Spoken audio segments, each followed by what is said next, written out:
अपना मां सांदा व तू दबला के तो आपे जुना उड़ियां पई हां देख ले वे मुला ओ किदे गई है भून फुफी मेरी गल सुने ना वे ए बच्चिया इस घर साडी ना तेरा प्यू दी रो ना मेरी रो इधर बार के मुंह वेख के राज क्या निकल आ रहा बोतला भी पई जानी ये कैमरा मारे ना ए देख वे मुड़ो खड़बुड़ी लगो वे मेरी तो बहन आ मैं तो सदी ने सो अल्लाह तौबा इदिया में ना एक मिनट आंदो मेरा गोट सुनो नहीं आ मुड़ो सारा बद पकाया वास ना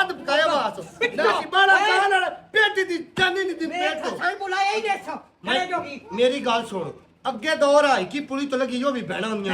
उनकी जिद्दा दी जमीन कोई बहना नहीं देखो साडे ना जुल्म कीता दा अडगवार जो जान दा एक मंडी दा मुल्क को ओ वे पीड़ो पटकनी पीड़ो अगा हो मेरा पैसे मेरा ब्राउ दा बकरा बकरा बनायो भाई जा ओ वे चल बोलो थे आज मुल्कन की करनी हंजा ए इन्नत को ना काट दो मेरी ये बहनू जीवन में चढ़ गारे ते ना बारे दोन टुकड़े ते बुलाए ही ले मुखिया ने आप राज के जोता है भी सच्चे ही है मैं आ वे कने क्यों पिटो बुलाए ही नहीं चढ़